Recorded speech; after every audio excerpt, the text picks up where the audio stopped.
हाँ जी, good evening all of you. आज की क्लास के अंदर हम कंटिन्यू करेंगे अपनी क्लास, और पिछली क्लास के अंदर कौन कौन सी 3-4 रिएक्शन कर चुके थे मैं एक बार आपको दिखा देता हूँ। हम लोगों ने हाइड्रोकार्बन्स चैप्टर स्टार्ट किया था, उसमें हम लोगों ने प्रिपरेशंस ऑफ एल्केन्स किया था, और एल्केन की प्रिपरेशन के अंदर हमने सबसे पहले की थी निकल की प्रेजेंस में, ठीक है, हाइड्रोजनेशन करी थी, यानी कि H2 का एडिशन किया था, ठीक है। फिर इसमें सेम सी रिएक्शन थी सेबेटियर सेंड्रेंस, इसके अंदर हम लोगों ने अगेन देने निकल नहीं खाली निकल लिया था और कुछ टेम्परेचर दिया था, ठीक है। फिर हम लोगों ने via Grignard reagent halo alkane से, यानी कि एल्काइल हैलाइड से एल्केन प्रिपेयर किया था। देन हम लोगों ने एक वुड्स रिएक्शन सीखी थी, और देन हमने कोरे हाउस रिएक्शन करी थी, और इसी के आगे ही हम आज कंटिन्यू करेंगे बेसिकली हमारा चैप्टर, और यहाँ से स्टार्ट करेंगे, ठीक है। क्लास 2 यहाँ लिखते हैं, ठीक है। चलो देखना भाई, एक टॉपिक पीछे मैं आपको कराना क्वेश्चन, बेसिकली सीधा मैं आपको डायरेक्ट क्वेश्चन ही बता रहा हूँ, मैकेनिज्म अभी वुड्स का नहीं भेजा है, ठीक है।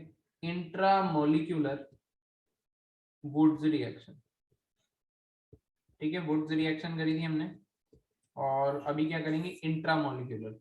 कोई मुझे बता सकता है what do you mean by intramolecular? Intramolecular का क्या मतलब होता है? अपने ही मॉलिक्यूल के अंदर, ठीक है। इंट्रामोलिक्यूलर मींस बेटा जी अपने ही मॉलिक्यूल के अंदर, ठीक है। जैसे मैंने दे दिया आपका, ये दे दिया, ये साइक्लोब्यूटेन बना दिया, और यहाँ क्लोरीन लगा दिया, और यहाँ क्लोरीन लगा दिया, ठीक है। मैंने इसमें डाला सोडियम, क्योंकि वुड्स रिएक्शन सोडियम की प्रेजेंस में होती है। एरो पे आपको याद है क्या लिखते हैं? ड्राई ईथर, और ट्वाइस Na लेते हैं, और ट्वाइस NaCl निकल जाता है, ठीक है। अब करते क्या थे कि हम एक और मॉलिक्यूल लेते थे, वुड्स रिएक्शन आपको याद है, सेम मॉलिक्यूल के जैसा एक और मॉलिक्यूल लेते थे और 2 NaCl वहां से निकालते थे। बट आप इस तरीके से समझना, ये रिएक्शन जब होती है, जब इसका मैकेनिज्म होता है, तो वो वाया फ्री रेडिकल चलता है, यानी कि यहाँ से Cl निकलेगा, एक फ्री रेडिकल बनेगा, और यहाँ से Cl निकलेगा, एक फ्री रेडिकल बनेगा, ठीक है। तो ये रेडिकल और रेडिकल मिलके बॉन्ड बना लेंगे, और कुछ इस तरीके से ट्वाइस NaCl निकलेगा कि एक ही मॉलिक्यूल में से 2 Cl निकल जाएंगे, और वो दोनों आपस में बॉन्ड बना लेंगे, तो आपको कुछ इस तरीके का एक कंपाउंड देखने मिलेगा। क्या आप ये बात सीख पा रहे हो यहाँ से? बोलो यार। Yes sir. ठीक है, चलो इसके बाद एक और देखो, ठीक है। देखो ऑर्गेनिक में क्या होगा कि आपको एक बार समझ में आ जाएगा, चीजें आसान लगेंगी, ठीक है, वैसे अतरंगी से लगेंगे। देखो जैसे मान लो मैंने यहाँ पे क्लोरीन लगा दिया, एक यहाँ पे भी क्लोरीन लगा दिया, यहाँ पे भी क्लोरीन लगा दिया, यहाँ पे भी क्लोरीन लगा दिया, ठीक है। अब मैंने इसमें क्या डाला? मैंने इसमें ट्वाइस Na डाला, और ट्वाइस Na किसकी प्रेजेंस में डालूंगा? अगेन मैं ड्राई ईथर की। तो मुझे ये पता लग गया कि यार यहाँ पे हेलो एल्केन भी है, यहाँ पे सोडियम भी है, और यहाँ पे ड्राई ईथर भी है। इसका मतलब रिएक्शन तो वुड्स रिएक्शन है, बट इसके अंदर क्योंकि दो हेलोजन एक ही कंपाउंड के अंदर हैं, तो यहाँ पे intramolecular hydrogen, intramolecular Wurtz reaction लगेगी, और इंट्रामोलिक्यूलर मतलब मॉलिक्यूल के अंदर से ही 2 क्लोरीन निकलेंगे, ठीक है। तो कैसे निकलेंगे सर 2 क्लोरीन? सर ने बताया था कि ये रिएक्शन वाया फ्री रेडिकल जाती है, जिस कार्बन से क्लोरीन कनेक्ट होता है उस पर फ्री रेडिकल जनरेट होता है, यानी कि एक रेडिकल यहाँ, एक यहाँ जनरेट होगा, एक यहाँ जनरेट होगा, एक यहाँ जनरेट होगा, ठीक है ना। ये जो बॉन्ड है ये क्लोरीन वाला बॉन्ड है, ठीक है ना। ये जो बॉन्ड है क्लोरीन वाले बॉन्ड है, कार्बन पे रेडिकल जनरेट होता है, क्लोरीन पे नहीं, ठीक है ना। तो आप कुछ इस तरीके से समझना, ये येलो डॉट्स को मैच कर देना। अगर इन येलो डॉट्स को आप मैच कर दोगे तो आपका मुझे लगता है समझ में आ जाएगी कि ये दोनों अगर मिल जाएंगे, तो इस तरीके से कहीं से भी आप मैच कर सकते हो, आप दूसरी साइड से भी मैच कर सकते हो, घुमा के देखोगे तो यही बनेगा। तो ये आपका वन ऑफ द प्रोडक्ट होगा। ये कौन सी रिएक्शन है? ये आपकी इंट्रा मॉलिक्यूलर वुड्स रिएक्शन है। क्या आप ये बात समझ रहे हो? Yes sir. यशी समझ में आ रहा है बेटा? सर ये तनिषा? मैच क्यों होते हैं? बेटा ये ना रिएक्शन का ना एक बार मैं आपको मैकेनिज्म भेज दूंगा, ठीक है। फिलहाल आपको अभी जितनी जानकारी की जरूरत है उतनी ही बता दे रहा हूँ कि ये ना फ्री रेडिकल बनाते हैं। ये जब बॉन्ड जाता है तो यहाँ पे फ्री रेडिकल जनरेट होता है, और एक रेडिकल और दूसरा रेडिकल जब मिलते हैं तो बॉन्ड बनाते हैं। मतलब जैसे ए के पास एक रेडिकल है, उधर से बी के पास एक रेडिकल है, तो ये मिलके ऐसे बॉन्ड बना लेते हैं, ओके सर। ठीक है। ये बात अभी आपने याद ही करी है सभी ने, ठीक है ना। ये बात अभी आप सब लोग याद ही करके बैठे हो, ठीक है, तो इस बात को भी ध्यान रखना। सही है, मैं आगे बढ़ जाऊं? कोई बोलो यार। Yes, sir. Yes sir. ठीक है, देखो इसके बाद हम लोग जो कर रहे थे, बेसिकली टॉपिक मैं आपको बता देता हूँ, एल्काइल हैलाइड से ही बना रहे थे हम लोग। तो अब हम करते हैं रिडक्शन ऑफ एल्काइल हैलाइड्स। हम रिडक्शन ऑफ एल्काइल हैलाइड्स, ठीक है। तो एल्काइल हैलाइड्स में एक बार आरएक्स ले लेता हूँ, जनरलाइज्ड फॉर्म। इसके बाद आपको 5-6 रिएजेंट अब याद करने हैं, ठीक है। रिएजेंट अब आपको याद करने हैं कि क्या डालने पर क्या हो रहा है। देखो मैंने जैसे ZnHCl डाला, या फिर मैंने ZnNaOH डाला, या फिर मैंने जिंक की प्रेजेंस में कॉपर ले लिया इन अल्कोहल। तो यहाँ पे क्या होगा, यहाँ पे अगेन H2 प्रोड्यूस होगा, H2, और H2 के पैदा होने के बाद यहाँ पे आपका बन जाएगा RH और साथ में निकल जाएगा HX, ठीक है। यानी कि इनसे जो H2 बना होगा वो यहाँ पे गया होगा और एक H X के साथ और एक H R के साथ लग के एल्केन बना लिया होगा। क्या आपको ये बात समझ में आ रही है? बोलो यार। Yes, sir. ठीक है, ये बेसिकली किसका सोर्स है? ये हाइड्रोजन का सोर्स है। जो लोग हाइड्रोजन का सोर्स होते हैं वो दूसरे की रिडक्शन करते हैं। हाइड्रोजन का ऐड कराना, किसी में हाइड्रोजन का ऐड होना, उसकी रिडक्शन होना कहलाता है। आपको रिडक्शन की डेफिनेशन मैंने कल बताई थी, गेन ऑफ हाइड्रोजन। तो बोलो यार।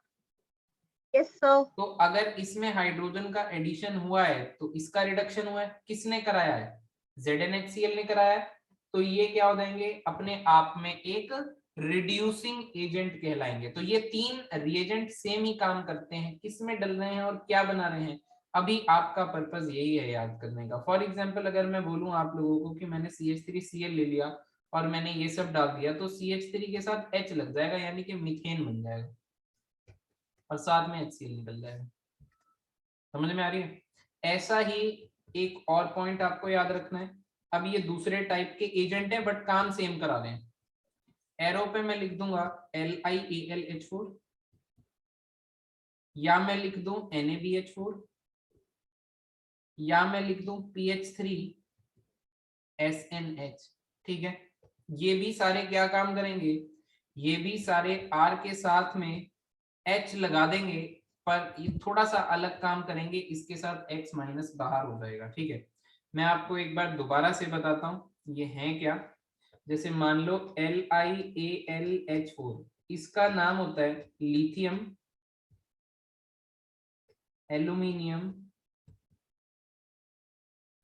हाइड्राइड। फिर है अपने पास NaBH4, इसका नाम है सोडियम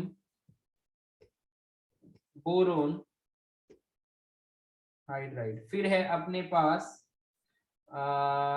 PH3SNH, इसका नाम है ट्राई फिनाइल। SN क्या होता है? SN टिन होता है, SN होता है tin, try phenyl tin hydride, ठीक है।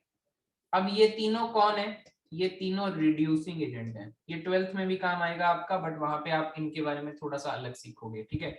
रिड्यूसिंग एजेंट है। हमें नहीं देखना कि ये काम करते कैसे हैं, हमें इसी पे फोकस रखना है कि ये काम करते क्या हैं। तो करते क्या हैं उस क्या चीज पे हम फोकस करेंगे। और मैं आपको बता दूं ये जो रिड्यूसिंग एजेंट है वो हाइड्राइड बेस्ड है। रिड्यूसिंग एजेंट कैसे हैं? ये हाइड्राइड बेस्ड है, यानी कि इन सभी में से H माइनस निकलता है। समझ रहे हो? अगर मैंने यहाँ पे RX लिया तो RX एक हेलो एल्केन है।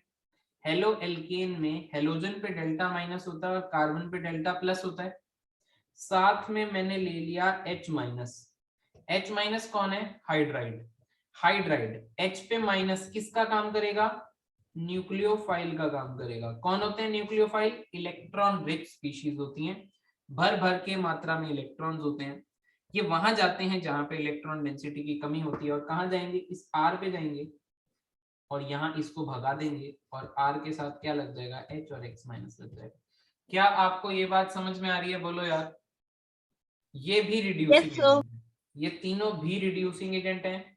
ये तीनों भी एल्काइल हैलाइड को RH में कन्वर्ट कर देंगे, बट ऊपर वाले से अलग तरीके से करेंगे, इनका तरीका बदल जाएगा। और ना ही हमने ऊपर वालों का तरीका देखा है, ना ही हमने नीचे वालों का तरीका देखा है, हमने तो सिर्फ और सिर्फ याद ही किया है। ठीक है, यहाँ पे अगर आपको कंफ्यूजन है कि ये पीएच क्या है, ये फिनाइल होता है। बेंजीन जब होती है ना, बेंजीन रिंग जब साइड ग्रुप का काम करती है तो उसको फिनाइल कहते हैं, यानी कि 3 बेंजीन रिंग लगी हुई है एसएन के साथ में। क्या आपको ये बातें समझ में आ रही हैं? बोलो यार। ये था आपका एक टॉपिक, ठीक है, रिड्यूसिंग एजेंट वाला। हमने रिड्यूसिंग एजेंट सीखे पहले ZnHCl, ZnNaOH, Zn copper in alcohol. फिर उसके बाद हमने अलग कैटेगरी के पढ़े reducing agent, LiAlH4, NaBH4, PH3, SnH। इनमें से कुछ भी डला हुआ आ जाए, आप बस काम पे फोकस रखना कि काम क्या किया है। ठीक है, इनकी खास बात और है एक, वो मैं आपको साइड पे बता देता हूँ। जैसे मान लो अब मेरे को, अगर चलो मैं नेक्स्ट एक बार पेज पे डिस्कस करते हैं तुम्हारे साथ। देखो मुझे एक बात बताओ आप लोग, मैं अगर हेलो एल्केन ये बना दूं, ठीक है, एक हेलो एल्केन मैं बना देता हूं कुछ इस तरीके से, और एक हेलो एल्केन मैं बना देता हूं आपका कुछ इस तरीके से। ये कितने डिग्री का हेलो एल्केन है सर 3 डिग्री। कैसे पता? जिस कार्बन पे हेलोजन लगा होगा उस कार्बन को जितने कार्बन सराउंड करेंगे उतनी उसकी डिग्री हो जाएगी। ठीक है तनिषा, अगर मेरे पास ये कार्बन पे हेलोजन लग रहा है तो इस कार्बन को, जिस कार्बन पे हेलोजन लगा है उसको कितने कार्बन सराउंड कर रहे हैं बेटा इधर? 2 degree. 2, यानी कि कितने डिग्री का हो जाएगा? 2। उसी तरीके से ये कितने डिग्री का हो जाएगा? 1 डिग्री का हो जाएगा। ठीक है, आपको इसके बारे में एड ऑन बात एक दो ये याद रखनी है कि LiAlH4 केवल और केवल 1 degree and 2 degree halo alkane पे काम करेगा। NaBH4 हमारा 2 डिग्री और 3 डिग्री पे काम कर जाएगा। और PH3 की जहां तक मैं बात करूंगा, ये जो है 1 डिग्री पे भी, 2 डिग्री पे भी और 3 डिग्री पे भी काम करेगा। ये बात अभी आपको याद रखनी है, ठीक है, इन बातों को आपको याद रखना है बेटा जी। यानी कि LiAlH4 हमारे 3 डिग्री हेलो एल्केन को रिड्यूस करा के एल्केन में कन्वर्ट नहीं करवा पाएगा। समझ रहे हो ना? यस और नो? ठीक है, यहाँ reduction Yes, yes sir. Sir. Addition of hydrogen हो रहा है, यानी कि यहाँ पे रिडक्शन हो रहा है। तो आपको ये बातें बेटा जी याद रखनी है सारी की सारी, और बहुत ही अच्छे से। यानी कि जितनी भी बात हमने स्टार्टिंग से स्टार्ट करी है और इस चैप्टर के एंड में जो भी लास्ट रिएक्शन लिखेंगे, आखिर तक की सारी रिएक्शन अगर आपकी टिप्स पे होंगी तब जाके आप ये समझना कि आप इस चैप्टर में क्वेश्चन सॉल्व कर पाओगे और आप थोड़ा सा प्रो हो पाओगे, यानी कि आप सोच पाओगे। ठीक है, और एंड में हमको सोचना पड़ेगा। अभी तो हम याद रखने वाली चीजें इकट्ठी कर रहे हैं, बाद में फिर इन्हीं को डिफरेंट डिफरेंट फॉर्म्स में जब लगाना पड़ेगा तो सोचना बहुत पड़ेगा। ठीक है ना?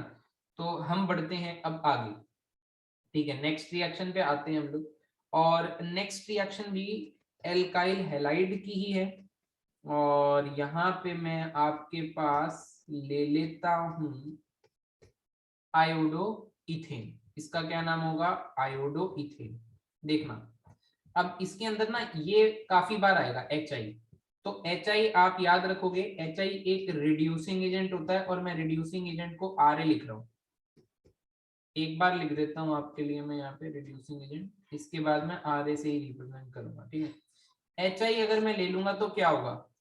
जाहिर सी बात है सर, रिड्यूस कर रहा है तो यहाँ पे I हटाएगा और H लग जाएगा। अगर ये I हटा के H लग जाएगा तो ये इथेन बन जाएगा। सर साथ में क्या बनेगा? I के साथ I जुड़ के I2 बन जाएगा।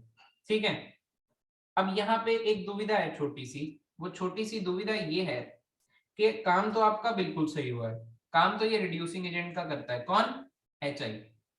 काम कौन रिड्यूसिंग एजेंट का करता है बेटा जी? HI। ठीक है, ये बात आपने तो याद कर ली, और आपको ये भी पता लग गया एल्केन बन गया। यहाँ पे क्या है? यहाँ पे ये जो I2 है ना, I2, I और I आयोडीन का साइज लार्ज होता है। लार्ज साइज होने की वजह से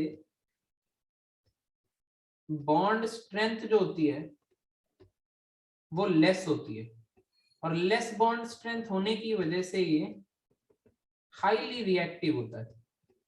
रिएक्टिव कोई कब होगा? जब उसका अपना बॉन्ड टूटेगा और वो किसी और के साथ बनाएगा, तो ये बॉन्ड आराम से टूट जाता है। तो होता यूं है, ये वापस से बैकवर्ड रिएक्शन जाने की कोशिश करता है।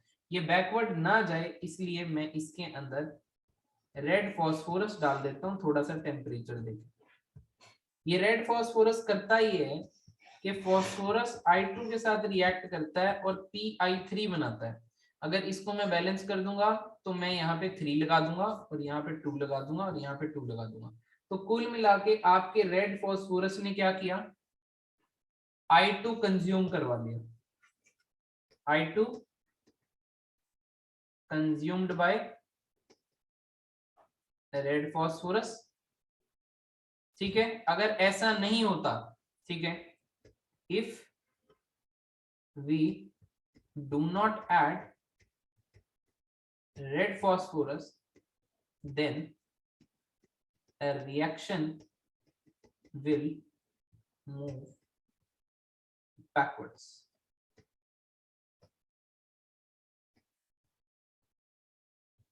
क्या आपको ये बात समझ में आ रही है? बोलो यार। Yes, sir. सभी को क्लियर हुआ? तो रिएक्शन क्या हो जाएगी बेटा जी? बैकवर्ड डायरेक्शन में मूव कर जाएगी। क्लियर हुआ कि नहीं हुआ? बोलो यार, यस और नो। नहीं हुआ सर। बेटा ये ना आपको याद रखनी है रिएक्शन, ठीक है। आप सबसे पहले ये देखो कि सबसे पहले यहाँ पे आपके पास क्या था और उससे क्या बना, ठीक है। तो आपको यहाँ से समझ में आएगा कि HI यहाँ पे रिड्यूसिंग एजेंट का काम कर रहा है, क्योंकि इसका हाइड्रोजन जो है वो उसके अंदर जुड़ रहा है और I हट रहा है, ठीक है। फिर इसके बाद ये जो प्रोडक्ट है I2, इसमें मैंने डाल दिया रेड फास्फोरस, ठीक है सुनीता। रेड फास्फोरस इसलिए डाला ताकि वो I2 जो है वो कंज्यूम कर जाए, क्योंकि I2 अगर पड़ा रह गया तो रिएक्शन बैकवर्ड डायरेक्शन में मूव कर जाएगी, क्योंकि आयोडीन के बीच में जो बॉन्ड है वो वीक है। I और I के बीच में जो बॉन्ड है वो वीक है, वो आराम से टूट जाएगा। टूट जाएगा तो रिएक्शन बैकवर्ड जाने की कोशिश करेगी, ठीक है। उसको बचाने के लिए रेड फास्फोरस डाला। ये टोटल कहानी हुई है यहाँ पे। क्लियर हुई बात? ये आपको याद रखना है। अब ये सारी बातें आपको याद रखनी है, आप एक भी बात नहीं भूल सकते हो। जितनी मैं आपको बता रहा हूँ बातें, वो आपके लिए मैक्सिमम और मिनिमम दोनों ही है, ठीक है। तो वो दोनों ही आपके लिए हैं। आपको कम से कम भी इतना याद रखना है, ज्यादा से ज्यादा भी। आप नहीं कुछ कर सकते इसमें कम ज्यादा अपनी मर्जी से। कोई भी सवाल किसी भी तरीके से आपसे पूछा जा सकता है, तो आप रेडी रहिएगा, ठीक है। इसे नोट कर लिया? Yes, sir. ठीक है, बाकियों को समझ में आ रहा है ना? थोड़ा तनिषा आपको क्लियर हो रही है बेटा चीजें? Yes, sir. ठीक है, ठीक है, मैं बढ़ता हूँ आगे। यशी समझ में आ रहा है बेटा?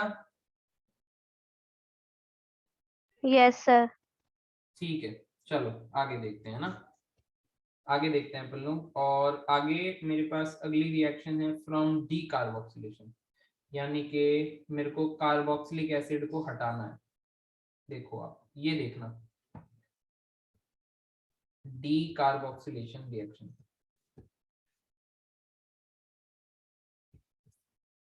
डी कार्बोक्सिलेशन रिएक्शन में सबसे पहले मैं एक जनरलाइज स्टेटमेंट लिख रहा हूँ, ठीक है। मैंने लिया RCOOH, ये एक कार्बोक्सिलिक एसिड ग्रुप है COOH। मैंने इसमें डाला बेस, ठीक है। बेस, बेस कौन है यहाँ पे? NaOH। एसिड और बेस रिएक्ट करते हैं, यहाँ से H निकलेगा, यहाँ से OH निकलेगा, वाटर निकल जाता है और एक सॉल्ट फॉर्मेशन हो जाती है। ये बन गया RCOO पे माइनस और Na प्लस, ये सॉल्ट फॉर्मेशन हो गई। अब ये जो सॉल्ट है आप लोगों का RCOONA, इसमें आप लोग क्या ऐड करोगे? इसमें आप दोबारा से NaOH ऐड करोगे, मतलब NaOH तो पड़ा ही था, ठीक है। एरो पे ले लिया CaO, एरो पे ले लिया CaO, ठीक है, कैल्शियम ऑक्साइड। ये एक ड्राई काम करता है, ड्राइंग एजेंट सॉर्ट ऑफ है। मैं आपको बताऊंगा क्यों ये ड्राइंग एजेंट है और इसको क्यों लिया हम लोगों ने, बाद में बात करेंगे इसकी। फिलहाल यहाँ से होगा क्या और बनेगा क्या, ठीक है, निकलेगा क्या और बनेगा क्या, इस बात पे हमको फोकस करना है।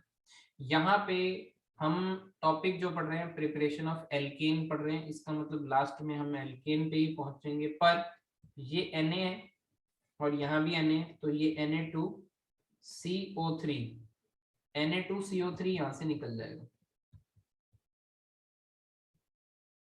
समझ रहे हो। और आपको दिखेगा कि R और H जो बच गया वो आपस में जुड़ जाएगा। तो आपने ये ऑब्जर्वेशन करी कि यहाँ पे 1 कार्बन लेस एल्केन की प्राप्ति हो रही है।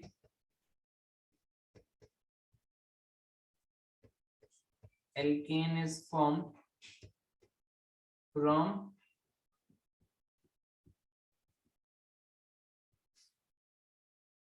Carboxylic acid. कार्बोक्सिलिक एसिड में जितने भी कार्बन होंगे उससे एक कार्बन कम मिलेगा। जैसे मैं आपको एक स्टेटमेंट लिख के दिखाता हूँ, मान लो मैंने यहाँ पे प्रोपेनोइक एसिड ले लिया। आप मुझे बताओ अगर मैं प्रोपेनोइक एसिड लूंगा तो मुझे कितने कार्बन का एल्केन मिलेगा, क्या मिलेगा एंड में? इथेन। इथेन मिलेगा, राइट। मतलब मैं अगर इस प्रोपेनोइक एसिड में NaOH डाल रहा हूँ तो सबसे पहले तो आपको ये दिख जाएगा एसिड और बेस रिएक्ट कर रहे हैं तो सॉल्ट प्लस वाटर बनेगा। अब इसके अंदर अगर मैंने एक बारी और NaOH डाल दिया किसकी प्रेजेंस में, CaO की प्रेजेंस में, तो यहाँ पे क्या रिमूवल ऑफ किसका हो जाता है, Na2CO3 का। और Na2CO3 निकलने के बाद ये इथेन मेरे पास बच जाएगा। तो यहाँ से आपने ये बात सीख ली है। क्या आपको इतनी कहानी समझ में आई कि यहाँ पे चल क्या रही है घटना? Yes sir. सुनीता बोल बेटा, समझ में आ रहा है? Yes sir. ठीक है, मतलब हमको यार कुल मिला के ये सारी कहानी ना याद रखने वाली बात है, ठीक है। एक एक पॉइंट को पकड़ो और याद रखो, और बाद में जब मैं क्वेश्चन कराऊंगा तो आपको समझ में आएगा कैसे है, ठीक है।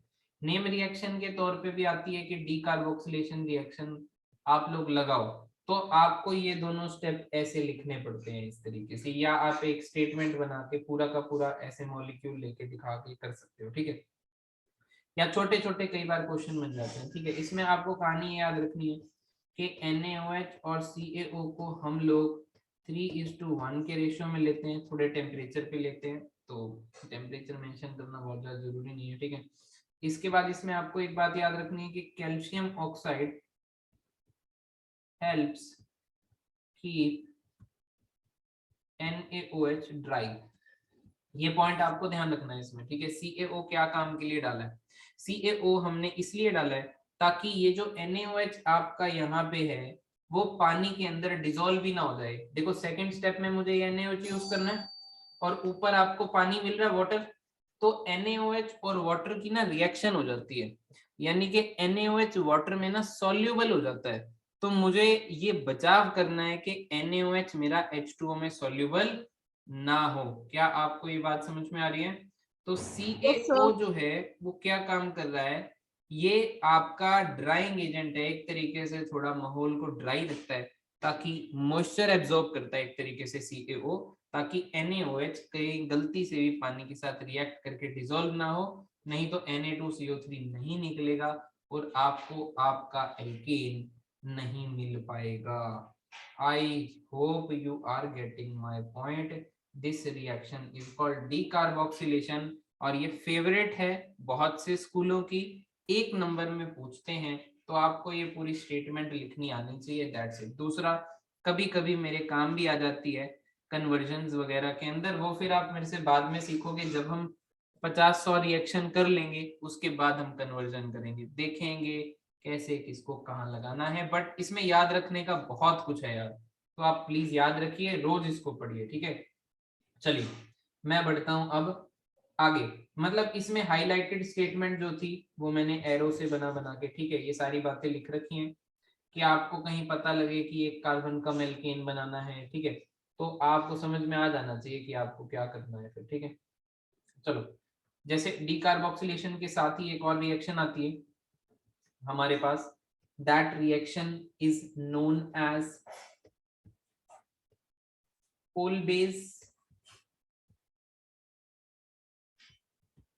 electrolysis. That reaction is known as Colby's electrolysis. ठीक है. अच्छा, इलेक्ट्रोलिसिस शब्द से ऐसे समझना कि मेरे पास कोई कंटेनर है, कंटेनर में कोई सॉल्यूशन पड़ा हुआ है, ठीक है, और यहाँ पे कोई इलेक्ट्रोड्स हैं, ये कोई बैटरी से कनेक्टेड होंगी, और रिएक्शन जो करवाई जाएगी वो करंट मार के करवाई जाएगी. मतलब मैं यहाँ से बैटरी से करंट सप्लाई करूंगा और फिर यहाँ पे कुछ रिएक्शन, केमिकल रिएक्शन होगी, वो होता है इलेक्ट्रोलिसिस के अंदर. बाकी ये जो इलेक्ट्रोलिसिस का टॉपिक है यार दोस्तों, ये आप सीखते हो क्लास 12th के अंदर. क्लास 12th के अंदर प्रॉपर पूरा टॉपिक ही है इलेक्ट्रोलिसिस का, ठीक है. सारी कहानी वहां पे समझाई जाती है. कुल मिला के होता है कि करंट मार के केमिकल रिएक्शन करवाई जाती है. एक बेसिक अगर मैं बताऊं तो वो यही है कि करंट मार के हमारी केमिकल रिएक्शन करवाई जाती है. तो इसको कैसे ऑर्गेनिक रिएक्शन के अंदर हमारे पास आई, ये आप लोग देखो. जैसे मैं इसमें अब डायरेक्ट RCOONA ले रहा हूं, और आपको पता है कार्बोक्सिलिक एसिड में NaOH जब डालते हैं तो RCOONA बनता है, ठीक है ना. COO पे माइनस और Na पे प्लस बनता है, ठीक है. ठीक है बेटा जी. और इसके अंदर मैं क्या डालूंगा, इसके अंदर मैं वाटर डाल देता हूँ, क्योंकि सॉल्यूशन में करनी है तो मैंने यहाँ पे एक्वस मीडियम ले रखा, मैंने वाटर में डाली. अब मुझे एक बात ध्यान रखनी पड़ेगी कि मैं 2 ये लूंगा और 2 ही H2O लूंगा एक बार, और इलेक्ट्रोलिसिस कर देता हूँ, ठीक है. और मुझको मिलेगा क्या, ये बात आप याद रखोगे यार, ठीक है. मुझको मिलेगा क्या, मुझे ये जो R है यानी कि कार्बोक्सिलिक एसिड का जो C होगा, उसको छोड़ के जितने भी कार्बन होंगे वो आपके डबल हो जाएंगे यार, वो आपके डबल हो जाएंगे भाई. आपको रेस्ट जो बाय प्रोडक्ट मिलेंगे वो ये मिलेंगे कि 2 NaOH निकल गए. एंड मोस्ट इंपॉर्टेंट आपको ये बात याद रखनी है कि यहाँ पे NO2 और CO2 गैस इवॉल्व होती है, सॉरी H2 गैस और CO2 गैस इवॉल्व होती है. समझ रहे हो ना, ये बात आपको याद रखनी है, ठीक है. मैं इसको एक बार स्टेटमेंट में लिख के दिखा देता हूँ, आप मेरे साथ रिपीट करना. CH3COONA, इसको कहते हैं sodium acetate ion. Sodium acetate की जब आप क्या करोगे, हाइड्रोलिसिस, मतलब इलेक्ट्रोलिसिस करेंगे पानी में डाल के, करंट मारेंगे यानी कि, और करंट मार के जो काम होगा आपका, उसमें ये जो CH3 है वो 2 गुने हो जाएंगे, और बाकी जो है आपका with the evolution of H2 gas and CO2 gas this will take place. ठीक है. अब यहाँ पे आपको 2-3 बातें और ध्यान रखनी. सर. हाँ भाई. सर नीचे वाली रिएक्शन में CO2 के आगे 2 क्यों नहीं आया? CO2 के आगे लगा ले मेरे भाई, 2 लगा ले यार. देख यार, स्टोकियोमेट्री लिखनी ज्यादा जरूरी नहीं है, वरना सारी चीजों को बैलेंस करना पड़ेगा फिर. ठीक है, ट्वाइस CO2 निकाल ले, कोई दिक्कत नहीं. ठीक है, स्टोकियोमेट्री ज्यादा इंपॉर्टेंट नहीं है. अगर आप 1 2 3 4 यहाँ पे जो भी स्टोकियोमेट्री बन रही है वो नहीं भी लिखोगे तब भी आपका सही माना जाएगा. आपका मेन होता है इसके अंदर जो मेन प्रोडक्ट बन रहा है, और जो मेन प्रोडक्ट बन रहा है वो यहाँ पे प्रिपरेशन किसकी कर रहे हो वो होगा. किसकी प्रिपरेशन कर रहे हो आप, एल्केन की प्रिपरेशन कर रहे हो. तो यहाँ पे जो आप फोकस में है वो इथेन बन रहा है, ठीक है. इस पे एक क्वेश्चन बनता है और एड ऑन क्वेश्चन इस रिएक्शन में एक और बनता है, इसलिए मैंने आपको H2 और CO2 बताया, बट उसके लिए आप एक बार दोबारा से देखो. जब मैं आपको इलेक्ट्रोलिसिस करवाऊंगा क्लास 12th के अंदर तो कुछ बातें आपको उस टाइम पे पता लग जाएंगी, बट अभी जो है वो आपको याद ही रखनी है. वो ये है कि बेसिकली ये 2 आयंस कौन से देगा, इसमें से कौन कौन से 2 आयन निकलेंगे. एक तो CH3COO- और एक निकलेगा Na+, ठीक है. और आयंस टोटल H2O में कौन कौन कौन से आयंस होते हैं, एक होता है H+ और एक होता है OH-. तो टोटल कुल मिला के आपके पास 4 आयन हो चुके हैं, अभी आयंस 4 हो गए हैं, ठीक है. आपको ये बात याद रखनी है, एक इलेक्ट्रोड को एनोड कहता हूं और दूसरी इलेक्ट्रोड को कैथोड कहता हूं. और आपको ये बात पता होनी चाहिए कि एनोड पे हमेशा करानी होती है ऑक्सीडेशन. ऑक्सीडेशन का मतलब होता है loss of electron, loss of electron. और एनोड पे कौन लूंगा मैं, एनोड पे चार्ज होता है पॉजिटिव का, तो इस पे माइनस चार्ज वाले जाते हैं, यानी कि दो आयंस की पॉसिबिलिटी है, या तो CH3CO माइनस जाए या OH माइनस जाए, तो जाता CH3COO माइनस है। अब क्यों CH3COO माइनस गया और OH क्यों नहीं गया, ये आपको क्लास 12th में पता लगेगा। अभी आपको ये बात याद रखनी है कि एनोड पे जाएगा CH3COO माइनस, इसमें से 2 इलेक्ट्रॉन लूज होंगे, लॉस ऑफ इलेक्ट्रॉन होगा। जब इसका लॉस ऑफ इलेक्ट्रॉन होगा तो रेडिकल रह जाएगा, क्योंकि 2 इलेक्ट्रॉन निकले हैं यहाँ से, ठीक है, 2 में से 2 इलेक्ट्रॉन निकले हैं, तो 2 रेडिकल बचे होंगे। बेसिकली सिंगल इलेक्ट्रॉन जब रह जाता है उसको रेडिकल के तौर पे रिप्रेजेंट किया जाता है, और रेडिकल वाली स्पीशी काफी ज्यादा ही अनस्टेबल होती है, इसीलिए यहाँ से हमेशा कितने CO2 इवॉल्व हो जाएंगे हीट करने पर। हीट करने पर क्या होगा, 2 CH3 रेडिकल रह जाएंगे और CO2 2 इवॉल्व हो जाएंगे, ठीक है। अब आपको बताया था एक पे रेडिकल रह जाए और दूसरे पे रेडिकल रह जाए, तो वो क्या करते हैं, मिलके बॉन्ड बना लेते हैं, ठीक है ना। तो यहाँ पे भी कुछ इसी तरीके से होगा कि ये मिलके क्या बना लेंगे, CH3 जो आपको मेन प्रोडक्ट मिल रहा है वो यहाँ से मिल रहा है। और दूसरी बात, CO2 गैस इवॉल्व हो रही है, CO2 गैस इवॉल्व हो रही है, ठीक है। कैथोड की बात करूं, कैथोड यानी कि दूसरे इलेक्ट्रोड की बात करूं एट कैथोड, तो कैथोड पे बेटा जी रिडक्शन होती है, और रिडक्शन जो है वो H+ आयंस की होगी, गेन ऑफ इलेक्ट्रॉन होगा और H2 गैस बनेगी। आपको यहां से ये बात याद रखनी है कि H2 गैस कौन से इलेक्ट्रोड पे इवॉल्व हो रही है, तो उसका आंसर है कैथोड। CO2 गैस कौन से इलेक्ट्रोड पे इवॉल्व हो रही है, तो उसका आंसर है एनोड। आपको ये दो बातों का ध्यान रखना पड़ेगा, ठीक है। एक बार दोबारा से बता देता हूँ हमने यहाँ पे क्या किया है। हमने यहाँ पे सोडियम एसीटेट आयन लिया, सोडियम एसीटेट आयन लेने के बाद हम लोगों ने उसकी इलेक्ट्रोलिसिस करी, यानी कि उस पे करंट मारा। जब हमने उस पे करंट मारा तो मेरे को पता लगा कि मुझे ज्यादा कार्बन का एल्केन मिल गया है, ठीक है। और हुआ क्या है वहां पे, एनोड पे कौन सी रिएक्शन हुई है, कैथोड पे कौन सी रिएक्शन हुई है, ये हमने नीचे देखा। एनोड पे हमेशा ही ऑक्सीडेशन रहती है, और ऑक्सीडेशन करवाया मैंने एसीटेट आयन का, ऑक्सीडेशन करवाने पर यहां से इथेन पता लग गया, ठीक है ना। अच्छा देखो कौन कौन से आयन बच गए थे जिसको हमने नहीं छेड़ा था, एक तो Na+ बच गया था और एक OH-, तो ये मिला के NaOH यहाँ पे बना रहा है, ठीक है। फिर कैथोड नीचे है, कैथोड पे रिडक्शन होती है, तो H+ का रिडक्शन कराएंगे, क्योंकि OH- और Na+ तो ये आपस में NaOH बना चुके हैं। क्या आपको ये बातें समझ में आ रही हैं, बोलो यार। भाई सब याद Yes, रखना sir. है, भाई सब याद रखना है, एक एक बात आपको याद रखनी है। किसी को कोई दुविधा है तो मेरे से क्लियर कर लो, डरो मत पूछने में कि ये क्या हो रहा है, ठीक है। घबराना मत बिल्कुल भी, जो भी जैसा भी सवाल आपके मन में आ रहा है आप मुझसे पूछ सकते हो, मैं आराम से ही चल रहा हूँ बहुत, इसीलिए, ठीक है। कहीं भी कोई दिक्कत है तो प्लीज बता दो। सभी को क्लियर है बेटा जी?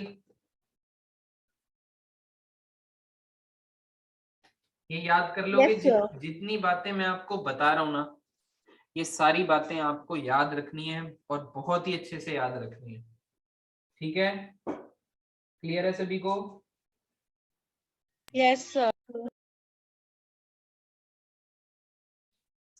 चलो देखो, अब बढ़ते हैं अपन लोग आगे, ठीक है। देखना ये मैं आपको PDF भेज दूंगा, दिक्कत मत लेना बिल्कुल, ठीक है ना। देखो ये बेटा जी अब तक हमने क्या किया है, अब तक हमने प्रिपरेशन करी है, और टॉपिक क्या स्टार्ट किया था, प्रिपरेशन ऑफ एल्केन्स। जो भी बनाया एल्केन ही बनाया, जितने भी तरीके से मेरे सिलेबस में था उतने तरीके से मैंने बनाया, ठीक है, पर हर बार एल्केन ही बनाया। अब मैंने आपको कहा था सेकंड पे हम इसकी फिजिकल प्रॉपर्टीज करेंगे, तो अब जो है वो टाइटल चेंज हो चुका है, physical properties of alkanes. Physical property में जनरली प्रॉपर्टी बॉइलिंग पॉइंट होती है, मेल्टिंग पॉइंट होती है और सॉल्युबिलिटी होती है, ठीक है। तो मैं स्टार्ट करता हूं अपने बॉइलिंग पॉइंट के टॉपिक से, और मैं आपको शॉर्ट और क्रिस्प तरीके से चीजें बताता जाऊंगा, ठीक है। Boiling point. देखो होता क्या है, होता क्या है, बॉइलिंग कब होती है? वैसे मान लो पहले सॉलिड था, सॉलिड से लिक्विड पे क्या बोलोगे आप लोग? मेल्टिंग। लिक्विड से गैस बनाओगे तो आप क्या बोलोगे? क्या हो रही है? बॉइलिंग। अरे है ना, इसको मेल्टिंग कह सकते हैं, इसको बॉइलिंग कह सकते हैं। तो आप क्या देख रहे हो, यहाँ पे फोर्स ऑफ अट्रैक्शन ज्यादा था, आपने कुछ एनर्जी दी होगी, सप्लाई करी होगी, बॉन्ड तोड़े होंगे तो लिक्विड बना होगा, और लिक्विड के फर्दर बॉन्ड तोड़े होंगे तो वो गैस बन गई होगी। समझ रहे हो? तो आपको क्या करना है बेसिकली, आपको ये देखना है कहाँ पे ज्यादा टेम्परेचर लग रहा है आप लोगों का, ठीक है? जितना ज्यादा टेम्परेचर होगा बेसिकली उतना बॉइलिंग पॉइंट ज्यादा होगा, है ना? उतने बॉन्ड जो है वो कहीं ना कहीं थोड़ी इंट्रैक्शन कहीं ना कहीं ज्यादा होगी, इसीलिए टेम्परेचर ज्यादा लगा ना। जहां ज्यादा इंट्रैक्शन होगी वहां ज्यादा टेम्परेचर लगेगा उसको लिक्विड को गैस बनाने के लिए, यही टॉपिक है। अक्सर ऐसा होता है कि मेल्टिंग पॉइंट और बॉइलिंग पॉइंट, जिसका मेल्टिंग पॉइंट ज्यादा उसका बॉइलिंग पॉइंट ज्यादा, मतलब ये दोनों चीजें एक साथ चलती हैं, बट बहुत सारी जगह पे रिजल्ट जो है वो काफी जगह पे अलग भी आते हैं, कहने का ये मतलब है। और वो अलग क्यों आते हैं थोड़ा सा मैं मेल्टिंग पॉइंट डिस्कस करते हुए आपको बताऊंगा, बट अल्टीमेटली मेल्टिंग पॉइंट हमको रटना ही पड़ेगा, ठीक है? अब देखो पहले बॉइलिंग पॉइंट। बॉइलिंग पॉइंट की अगर मैं बात करूंगा तो आपको पता है कि more the number of carbon atom, ये आप याद रखो, ये आपको क्लास 12th में सेम काम आएगा। मोर number of carbon atoms, more will be the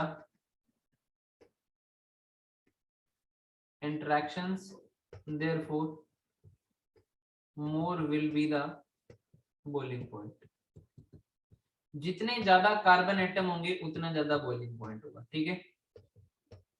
boiling point is also directly proportional to van der Waals interactions.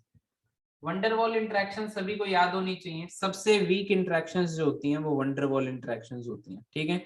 सबसे वीक, और ये हर कोई करता है। तो जितनी ज्यादा इंटरैक्शन यानी कि जितना ज्यादा सरफेस एरिया होगा उतनी ज्यादा वंडरवॉल हो जाएगी, क्योंकि जितना ज्यादा एरिया मिलेगा ना उतनी ज्यादा जगह से वो इंटरेक्शन कर पाएगा, और सरफेस एरिया का डायरेक्टली प्रोपोर्शनल टू हो गया साइज। जितना ज्यादा साइज बढ़ा, सरफेस एरिया बढ़ा, वंडरवॉल इंटरेक्शन बढ़ी और बॉइलिंग पॉइंट बढ़ गया, ठीक है?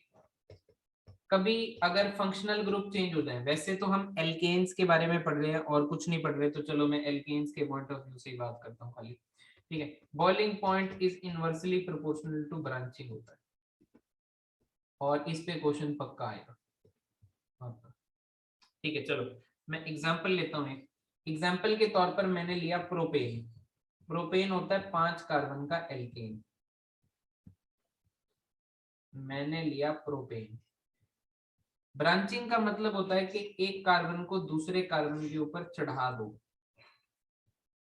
जैसे मैं ब्रांचिंग कर रहा हूं तो मैंने कहा कि भाई ये लो, फिर मैंने कहा कि भाई और ब्रांचिंग करनी है, अच्छा चलो और ले लो, ठीक है? तो अब क्या हुआ, अब ये हुआ कि ये प्रोपेन था और यहाँ ब्रांचिंग हो गई तो 2 मिथाइल ब्यूटेन रह गया, और फिर ये 2,2 डाइमिथाइल प्रोपेन रह गया, ठीक है? ये तो इनके आईयूपीएसी नेम है। बट आप एक बात बताओ, ये आपका ए पार्ट है, ये आपका बी पार्ट है, और ये आपका सी पार्ट है। सबसे ज्यादा ब्रांचिंग किधर आपको नजर आ रही है? सर सी पार्ट में। पार्ट में। इसका मतलब बॉइलिंग पॉइंट सबसे कम होगा।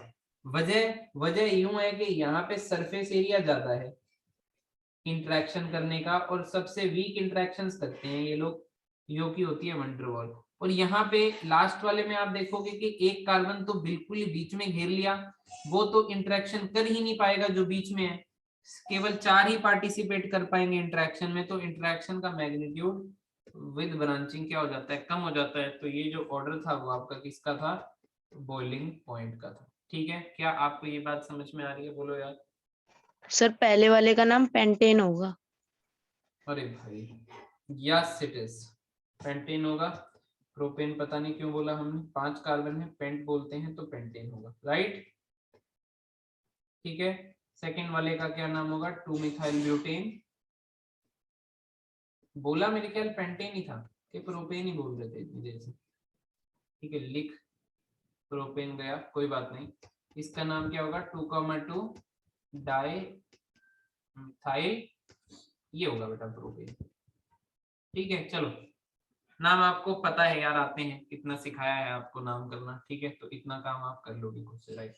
अब देखो, सबसे पहली जो प्रायोरिटी देनी है वो आपने ऊपर वाले को ही देनी है कि भाई अगर ज्यादा कार्बन एटम दिख गए आपको गलती से तो वो बॉइलिंग पॉइंट ज्यादा ही ले रहा होगा, यानी कि जो मैंने नंबर 1 पे पॉइंट लिखा है उसकी प्रायोरिटी ज्यादा है ओवर नीचे वाला पॉइंट। तो पहले, सबसे पहले आप अगर एल्केन को देखते हो और आपको ये क्वेश्चन में समझ में आता है कि यार बॉइलिंग पॉइंट जो है वो एल्केन में ही निकालना है खाली, सिर्फ और सिर्फ, समझ में आ रही है? तो आप सबसे पहले देखोगे ज्यादा कार्बन कितना है। Got it? बोलो बेटा जी, क्या आपको सबको Yes, समझ में sir. आ रहा है? Yes sir.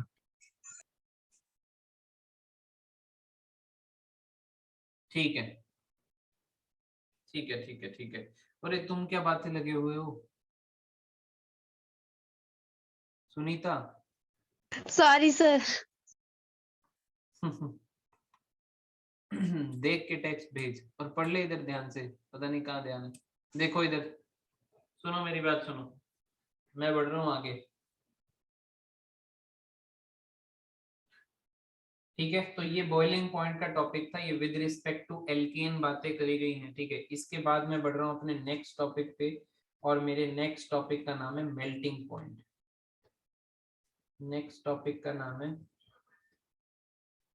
Melting point. ठीक है, अब मेल्टिंग पॉइंट को बताने से पहले मैं आपके लिए एक गिवन डाटा लिखना चाहता हूँ, और ये डाटा हम डायरेक्ट थ्योरी से ले रहे हैं, और ये टॉपिक थोड़ा थ्योरेटिकल है तो हम इसको याद ही करेंगे और समझ ज्यादा नहीं पाएंगे, बट एक बार रीजन इसके पीछे का जान लेते हैं कि क्या रहेगा। ठीक है ना, मतलब ज्यादा डीप में नहीं समझ पाएंगे, देख नहीं पाएंगे। ठीक है, थ्योरेटिकल सा कॉन्सेप्ट है ये।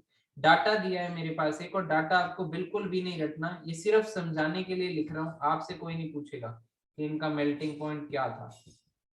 ठीक है, तो डाटा पे फोकस करना है और यहाँ से कंक्लूजन सा एक ड्रॉ करना है कि ये चल क्या रहा है भाई। ठीक है, इसका 85.3 है, ये मेल्टिंग पॉइंट है और ये केल्विन में है। ऊपर जो है वो एल्केन बने हुए हैं सारे। आप ये देखो कि कार्बन बढ़ रहा है तो मेल्टिंग पॉइंट बढ़ रहा है, क्या आपको ऐसा लग रहा है कार्बन बढ़ते बढ़ते मेल्टिंग पॉइंट बढ़ रहा है? Yes, sir. 182.4। ठीक है, क्या आप सभी को लग रहा है कि जैसे जैसे मैं एल्केन में कार्बन बढ़ाता जा रहा हूं वैसे वैसे मेरा मेल्टिंग पॉइंट बढ़ रहा है? तो यहाँ यस सर। पे मेल्टिंग पॉइंट और बॉइलिंग पॉइंट एक जैसे ही चल रहा है। ठीक है, कार्बन बढ़ने के साथ एल्केन में मेल्टिंग पॉइंट बॉइलिंग पॉइंट दोनों बढ़ते हैं, बट आप बहुत ध्यान से यहाँ पे देखो तो आपको पता लगेगा कि यार ये 85 और 134 में तो कुछ ज्यादा ही गैप है, जबकि इस 134 से ये 143 ही गया। ठीक है, कम गैप है, कम मेल्टिंग पॉइंट, कम इंक्रीज हुआ। फिर आप देखो सर, यहाँ पे 143 से 178 के बीच में भी काफी गैप है, मेल्टिंग पॉइंट काफी इंक्रीज हुआ है, पर जब मैं 6 कार्बन से 7 पे गया तो बहुत ही कम इंक्रीज हुआ है, एंड सो ऑन। ये क्या चल रहा है यहाँ पे? कोई पैटर्न पकड़ में आ रहा है तुम्हारे? बोलो यार सभी के, सुनीता। Yes sir. ठीक है, तो यहाँ पे आपको एक बात यही सीखनी है बस। ठीक है, वो बात ये सीखनी है आप लोगों को कि मेल्टिंग पॉइंट जो even number of carbon atom का रहेगा। ठीक है, मैं लिख देता हूं यहाँ पे पूरी बात पहले। Alkanes with even number of carbon atoms, alkane with even number of carbon atoms are more symmetrical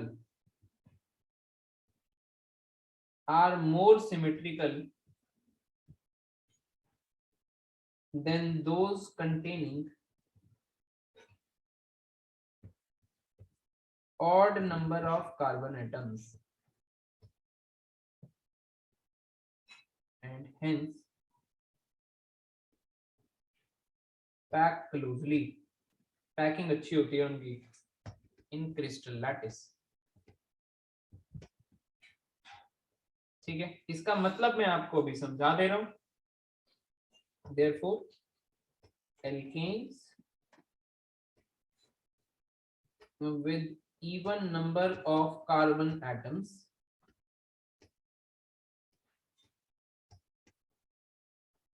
have much higher melting point की बात हो रही है, much higher melting point than next lower alkanes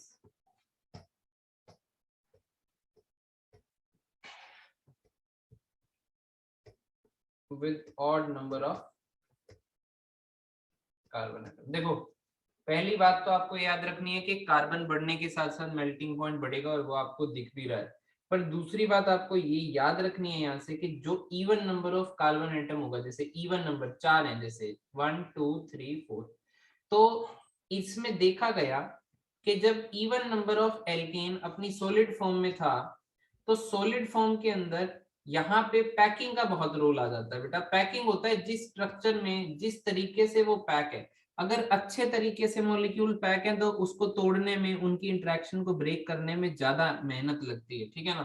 तो यही बात आपको याद रखनी है कि जो 4 वाले होंगे ना, इवन वाले होंगे, इनमें पैकिंग थोड़ी सी अच्छी होगी और ये क्लोजली पैक्ड होंगे, और क्लोजली पैक्ड होने की वजह से इनमें जो मेल्टिंग पॉइंट का डिफरेंस आएगा ना, जो राइज होगा वो कहीं ज्यादा होगा एज कंपेयर टू जब मैं बात करूंगा। जैसे ये देखो, इधर स्टार्ट हुआ, इधर इधर इधर, यहाँ पे आप समझ लो कि ये जो है वो पैकिंग थोड़ी अच्छी नहीं होगी।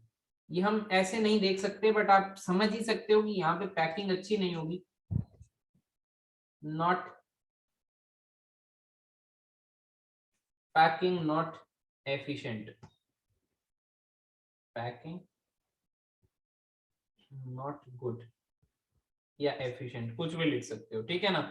तो यहीं से आपको समझना है, राइज तो होगा, ऐसा नहीं कि 4 कार्बन से 5 पे जाओगे तो कम नहीं होगा, बट जो राइज होना चाहिए वो ऑड में कम होगा और इवन में ज्यादा होगा। रीजन क्या है? Better packing. रीजन क्या है? Better packing. और बेटर पैकिंग किसके केस में होगी? जहां पे even number of carbon atoms होंगे, इसीलिए मेल्टिंग पॉइंट में ये अंतर आ रहा है। क्या आपको मेरी बात समझ में भी आ रही है? बोलो यार। Yes sir. Yes sir.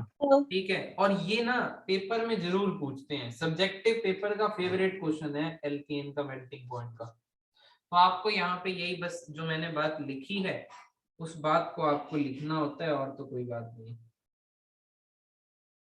ठीक है भाई, ठीक है। Yes sir. उसके बाद लास्ट टॉपिक है अपना आज का, सॉल्युबिलिटी। और इस केस के अंदर सॉल्युबिलिटी बहुत सिंपल है। देखो हम किसकी बात कर रहे हैं? एल्केन्स की बात कर रहे हैं। तो एल्केन्स क्या होते हैं? कार्बन और हाइड्रोजन के कंपाउंड। तो इसमें कोई ऐसा एलिमेंट नहीं है जो ज्यादा इलेक्ट्रोनेगेटिव हो, इसमें नॉर्मली है भाई, कार्बन हाइड्रोजन से मिलके कंपाउंड बना हुआ है, ठीक है। तो एल्केन जो होते हैं वो थोड़े से नॉन पोलर की तरफ होते हैं। किसकी तरफ होते हैं बेटा जी? ये थोड़े नॉन पोलर कंपाउंड्स की तरफ होते हैं। और सॉल्युबिलिटी का ना एक बेसिक प्रिंसिपल है, लाइक डिसॉल्व्स लाइक। भाई non polar compound non polar में सॉल्युबल होके खुश होगा, और पोलर कंपाउंड पोलर में खुश होगा डिसॉल्व होके। समझ रहे हो? सॉल्युबिलिटी का बेसिक रूल है लाइक डिसॉल्व्स लाइक। एल्केन्स को मैंने क्या बोला? ये किसकी तरफ है, किसकी तरफ इंक्लाइन है? एक होते हैं पोलर कंपाउंड्स, एक होते हैं नॉन पोलर। पोलर कंपाउंड्स वो होते हैं जिसमें इलेक्ट्रोनेगेटिविटी डिफरेंस ज्यादा होता है और प्लस माइनस काफी ज्यादा आ रखे होते हैं, ठीक है। तो बेसिकली एल्केन्स की अगर मैं बात करूंगा तो ये इनसॉल्युबल होंगे